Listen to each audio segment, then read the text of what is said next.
Get up at night. First thing you see outside, Firefly lights out there. Look at that. All right, today we're gonna bring some solar power Firefly lamps. We're gonna set these up in our garden and see how they look. Now, first of all, you got to make sure that this is gonna get enough sun to charge the built-in batteries. Stretch this out as much as you want. Move them around. You got the stakes with them, the poles with them. Let's put them together. All right, we're gonna put them on our garden here. You guys can see we have a palm tree here that we want to make sure we have the lights. Now, like I said, you could spread these out. I did lose a little one of the balls, but this is how the LEDs look like inside. All right, perfect waterproof.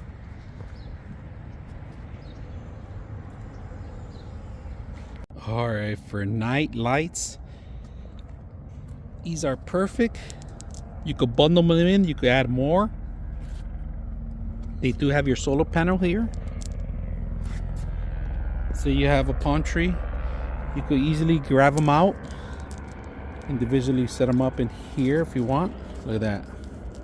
Put them all together, bundle them up. They look like beautiful fireflies at night. You could spread these out a little bit more. You can see them from far away on these. Look at that.